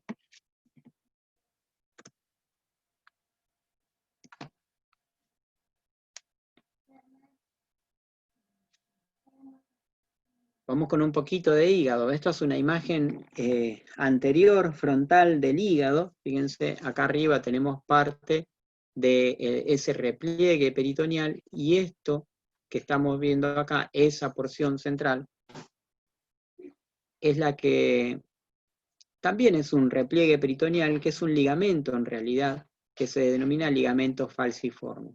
Entonces, este ligamento falciforme me va a dividir al hígado en un lóbulo derecho y en un lóbulo izquierdo. ¿No es cierto? Fíjense, acá vemos al hígado desde una cara inferior. Dijimos que al hígado lo podíamos dividir en, lo podíamos estudiar su segmentación desde su cara inferior. Entonces, a ver. Entonces, fíjense, desde su cara inferior, lo primero que vamos a ver es el ilio, ¿no es cierto? El ilio, por donde va a pasar entonces, o donde, porque va a estar en relación a vena porta, a las vías biliares, a la arteria hepática, ¿no es cierto? Así se forma el paquete que ingresa desde la cara inferior a través del ilio. Entonces, lo que vamos a hacer para segmentar el hígado, así de forma rapidito, vamos a decir que acá lo estamos viendo desde abajo. Entonces, esto será anterior, ¿ven? Y esto será posterior. Estamos viendo el hígado desde abajo. Vamos a considerar en principio a esta estructura que se denomina surco transverso y que va a estar representado por el ilio hepático. Entonces, si trazamos una línea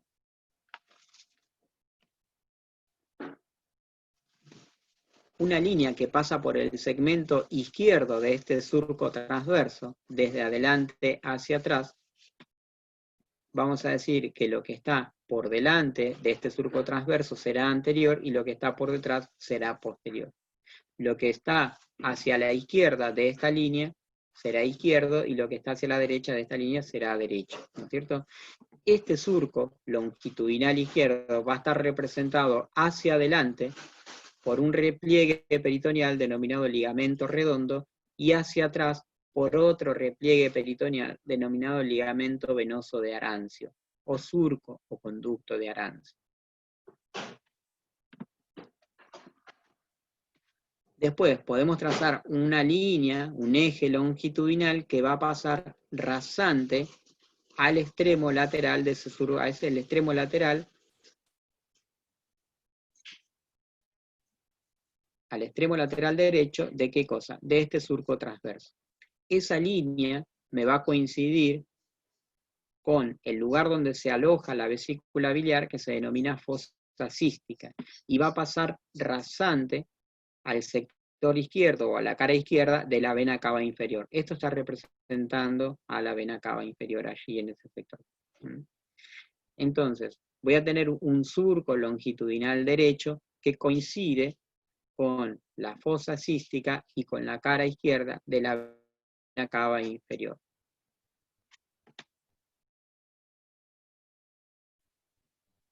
Esto que vemos ahí me está separando este territorio que va a ser anterior a este territorio que es posterior, porque la vena cava en realidad está en relación a la cara posterior del hígado, ingresa ahí por detrás, ¿no es cierto?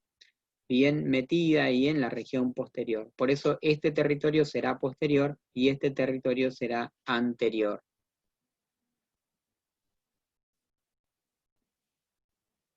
Entonces acá lo que se me va a formar, fíjense.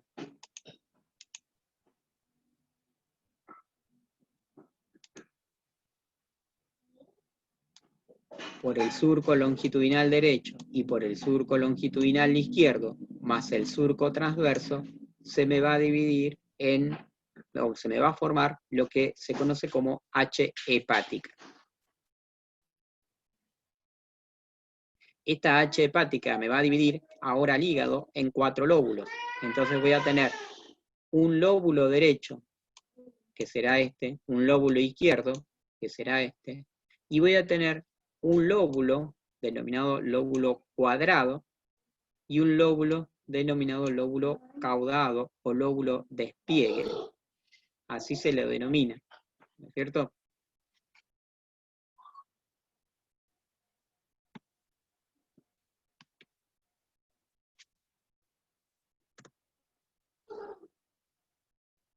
A ver. Vamos antes de llegar ahí a agregarle alguna cosita más. A ver. De esta manera, entonces,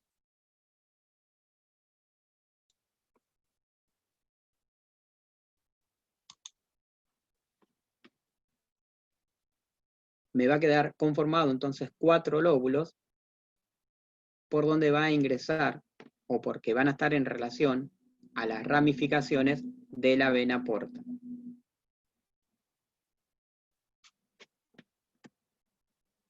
Acá vemos vena porta, fíjense. Esto que vemos ahí es el ingreso de vena porta, fíjense que se ramifica en una rama derecha y en una rama izquierda. ¿Ven? Y me va a dividir al hígado, entonces, en 8 segmentos. Algunos lo dividen también en 4A y en 4B. ¿Mm?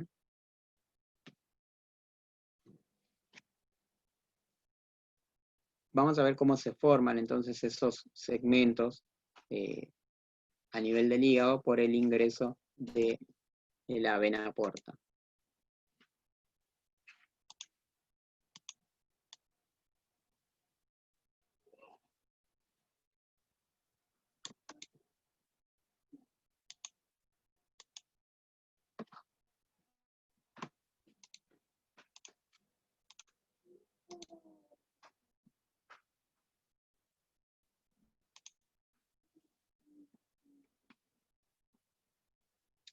Lo que vamos a hacer entonces para interpretar esta segmentación hepática, vamos a respetar estos ejes longitudinales, pero además vamos a prolongar el surco transverso hacia un lado y hacia el otro. ¿Sí? Entonces, aquí dijimos, teníamos el ligamento redondo y hacia atrás el ligamento venoso de Arance.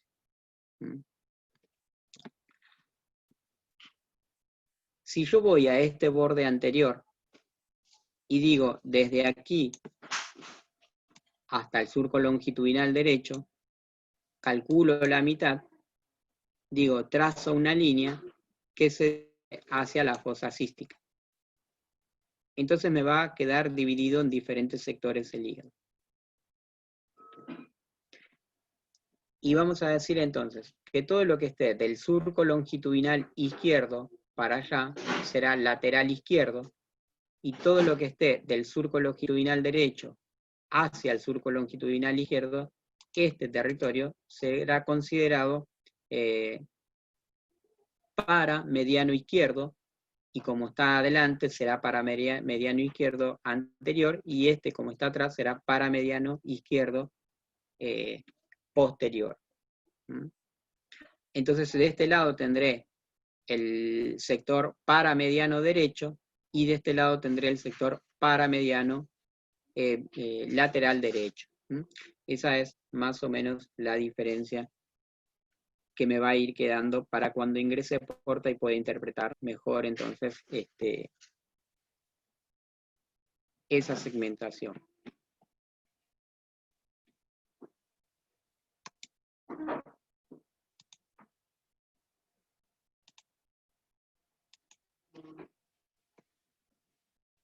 A todos estos sectores, a todos estos segmentos, le vamos a ir poniendo número. Entonces aquí tendré el segmento 1 del hígado, aquí tendré el segmento 2, aquí tendré el segmento 3, este va a ser el segmento 4, este va a ser el segmento 5, este será el segmento 6, este será el segmento 7,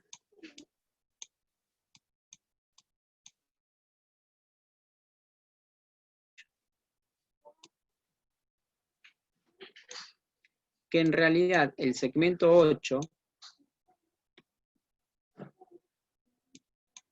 este segmento, no lo vemos desde la cara inferior, porque el segmento 8 está en la cara postero superior, ¿no es cierto? Está en esa cara bien arriba y bien atrás en relación al segmento hepático. Entonces, como para ir ubicándonos más o menos en qué sector vamos a encontrar los órganos, en qué segmento vamos a encontrar órganos, como para ir ubicándonos. Podemos decir que el segmento 1 está en relación al hilio hepático, el segmento 5, el segmento 5 está en relación a la vesícula biliar, ¿ven?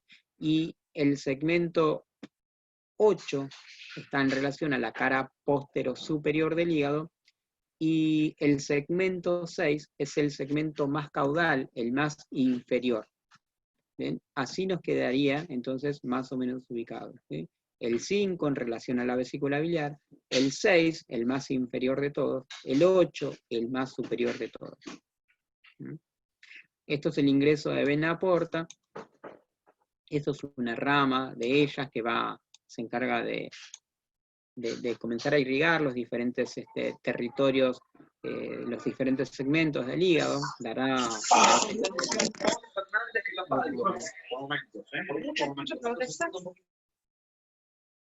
Dará a este nivel una arteria denominada proceso de Retzius, una vena denominada proceso de Retzius, y luego dará la arteria recurrente de Paturet. Bueno, todo que en realidad son venas, pero bueno, los anatomistas le pusieron arteria recurrente de Paturet por el tipo de sangre que llevan hacia el hígado, ¿no es cierto? En esto es una vista también inferior, acá vemos al surco transverso, fíjense, el ligamento redondo, el ligamento venoso de Arancio, esto es parte de la vena cava inferior, ahí, por eso ven, acá vemos parte de la cara posterior. Y las diferentes impresiones que están en relación renal, cólica, en relación a esa cara. Ahí vemos esas divisiones y los diferentes segmentos. Acá se ve medio clarito porque en realidad el segmento 8 es parte de la cara postero superior, ahí arriba.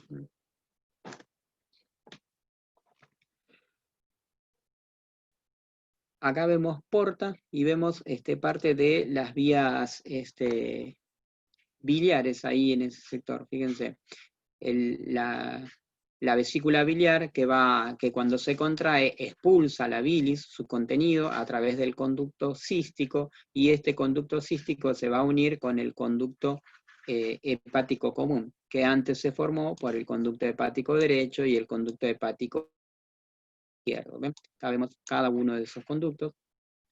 Ambos conductos me van a formar entonces el conducto colédoco, que ¿dónde va a drenar el conducto colédoco? Va a drenar su contenido en la segunda porción del duodeno y lo va a hacer junto con el conducto pancreático principal. ¿Ven? Todo esto es la segunda porción del duodeno en la carúncula mayor, ¿no es cierto? Y que el esfínter de Oddi es el que se va a encargar de que este contenido pancreático y biliar llegue hacia la segunda porción del duodeno y no tenga acción de reflujo, que no vuelva en sentido contrario, ¿no es cierto? Estas son imágenes de la región de la pelvis, de una pelvis femenina. Fíjense, lo que podemos ver acá es parte de la vejiga, esto es el útero, y esto es parte del fondo de saco de Douglas. En la mujer entonces vamos a tener un fondo de saco de Douglas que va a estar delimitado por la cara posterior del útero y por la cara anterior del recto. Y vamos a tener un fondo de saco vésico-uterino que va a estar dado o limitado por la vejiga y la cara anterior del útero. En el hombre tenemos solamente un fondo de saco de Douglas, ¿no es cierto?, entre la vejiga y la cara anterior del recto.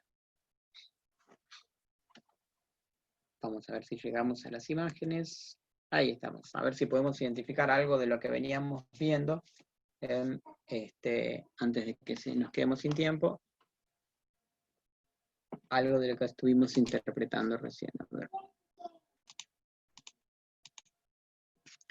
Fíjense, esta es una imagen, un corte axial de una resonancia. Estamos bien arriba.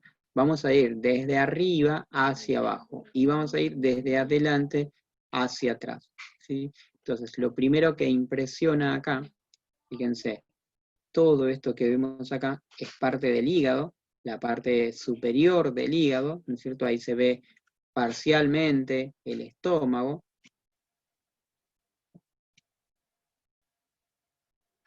Acá vemos planos musculares, fíjense, parte de la columna vertebral, músculos epiespinosos que tienen que ver ahí con la pared posterior y bien medial. Y si vamos descendiendo,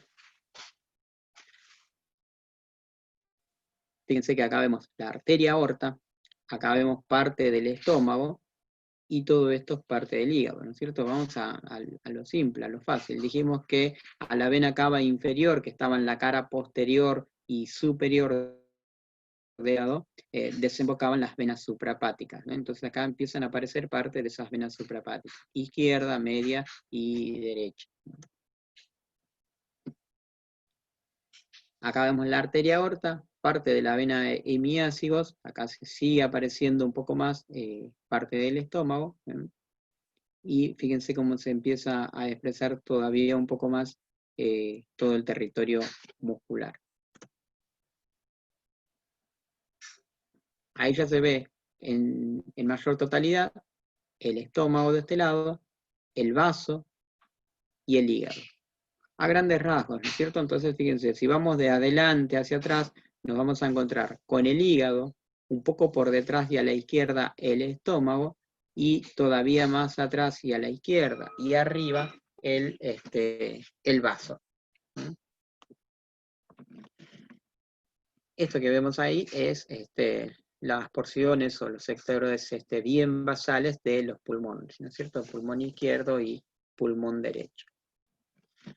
Fíjense, acá ya tenemos vena cava inferior, ¿ven? Cara posterior y superior del hígado. Ahí van a estar desembocando, entonces, ahí apareció más de lleno, estas estructuras que vemos acá, que forman parte de las venas suprahepáticas. Esto que se ve ahí es parte del domo hepático, de esos recesos, que estaban delimitados por los ligamentos coronarios, ¿se acuerdan? Acá ya empieza a aparecer las cruras del diafragma, los pilares diafragmáticos. Esta es la arteria aorta, seguimos teniendo la presencia de la cava, de la vena cava inferior, y fíjense que ahí apareció ya el músculo epiespinoso, que era parte del límite posterior y más superficial de el territorio abdominal. Hacia lateral ya vemos al músculo dorsal ancho. Acá vemos bien de lleno el vaso, fíjense, todo esto es parte del vaso y esto es el hilio del vaso. Entonces a este nivel está llegando la arteria esplénica, fíjense, ahí está llegando la arteria esplénica, la arteria aorta, y de esta arteria aorta yo tenía el nacimiento del tronco celíaco hacia adelante, desde su cara anterior, ¿no es cierto? Y fíjense, esto es parte de una rama derecha de la vena porta, ¿ven? Ahí, cuando ya nos estamos acercando a la cara inferior, debería entonces empezar a aparecer de a poco vena porta ya más de cerca. Ahora fíjense, estamos bien por detrás. Tenemos hígado, estómago. En la cara posterior del estómago vamos a tener al páncreas, ¿ven?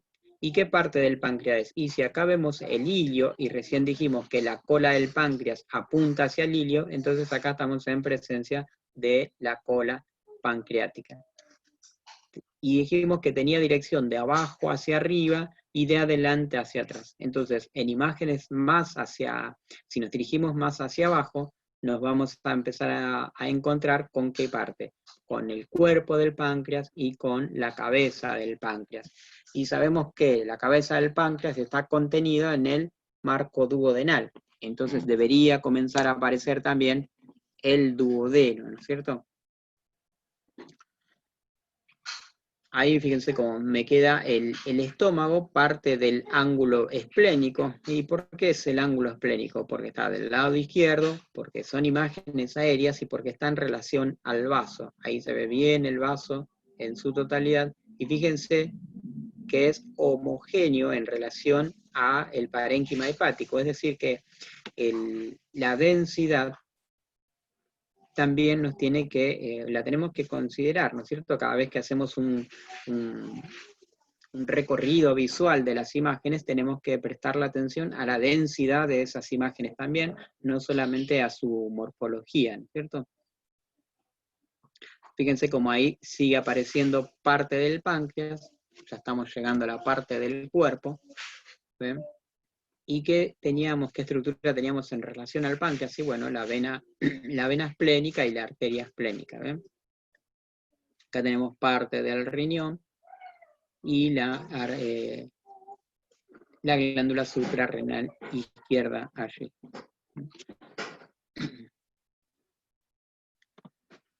Acá fíjense, tenemos parte del páncreas y tenemos ahí al colédoco. El colédoco que por medio de una tomografía o una resonancia tiene que tener un diámetro de unos 10 milímetros más o menos, eso es lo que nos comentan los cirujanos, ¿no es cierto? Que cada vez que nos piden tomografías o resonancias de la vía biliar, hacen mediciones y bueno, van comparando eso. Nos tiene que llamar la atención que esté muy dilatado, por ejemplo, acá parecería no estar muy dilatado, pero sabemos que si tenemos el páncreas y tenemos colédoco, un poco más hacia abajo, ya va a empezar a aparecer segunda porción del duodeno y el conducto pancreático principal, ¿cierto?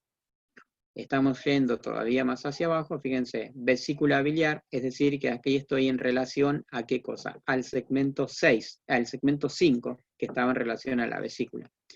El segmento más inferior habíamos dicho que iba a ser parte del segmento 6, ¿no?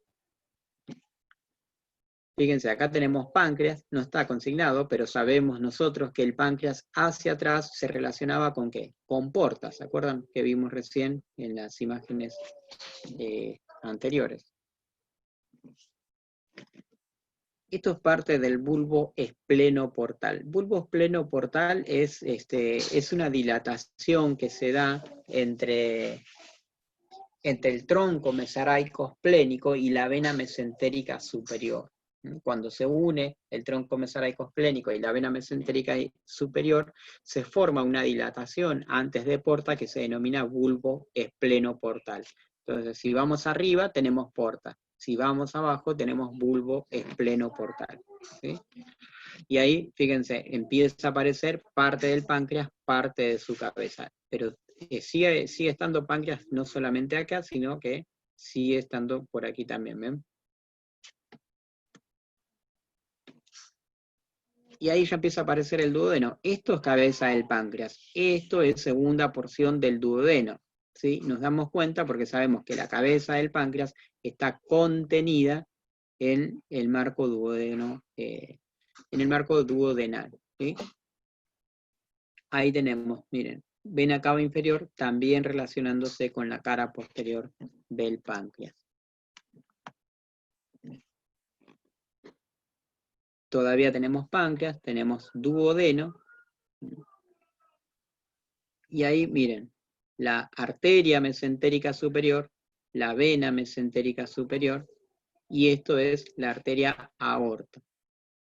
Si yo tengo la arteria mesentérica superior, tengo que tener en algún momento la vena renal izquierda, porque esta arteria me hacía callado sobre esa vena, ¿se acuerdan? Entonces miren, acá tengo arteria renal izquierda.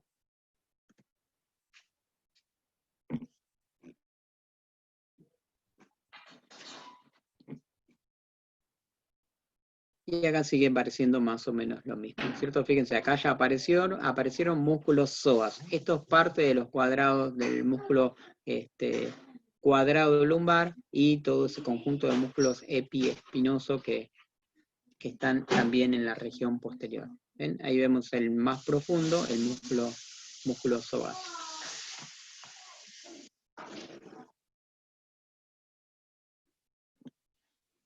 Ahí aparecieron otros músculos de la región anterior, fíjense, el músculo, el recto anterior. Esto es parte del segmento 6, el segmento más caudal del hígado, y ya colon descendente, y del otro lado colon ascendente, o se ve por ahí mejor en la imagen posterior, ven ahí vemos colon ascendente, cava inferior y la arteria aorta en relación a la columna vertebral, cava inferior hacia la derecha y arteria aorta hacia la izquierda. Acá vemos músculos psoas otra vez. ¿Sí? Otros músculos que aparecieron de la región posterior, los cilios lumbares, ¿sí? Bueno, todos estos que no habíamos visto nosotros, pero que sabemos que están ahí, ¿no es cierto? El músculo epiespinal o espinal, el longuísimo y el dorsal ancho, todos músculos de la región posterior. Ya queda poquito, ya terminamos. Esto es una imagen sagital, un corte sagital de una pelvis también, de una región de la pelvis. ¿Ven? Todo esto que vemos acá es parte del útero. Este es el fondus del útero, fíjense, acá tenemos vejiga, acá tenemos recto, es decir que todo esto es parte del fondo del saco de Douglas. ¿Ven? Todo esto es parte del saco de Douglas. Tiene esta disposición, el útero se encuentra en una posición que se denomina anteroverso flexión. Y esto que vemos ahí es parte del hueso púbico.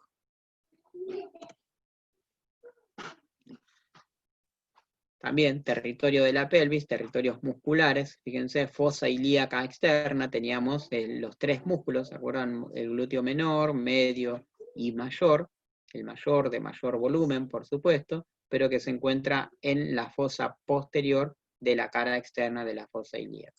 ¿Bien? Acá tenemos asas intestino grueso. ¿Bien?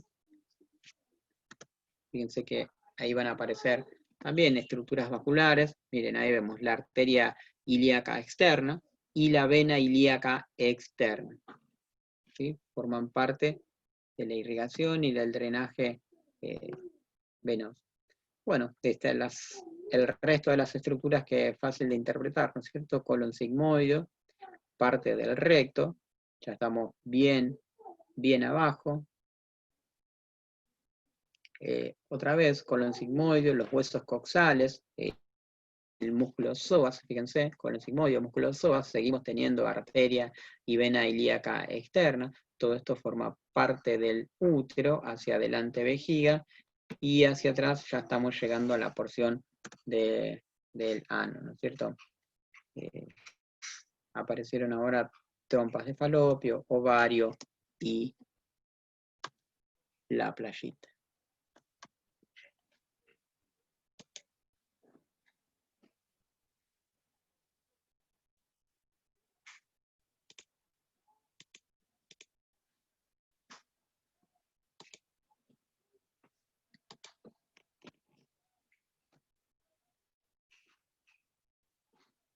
Bien.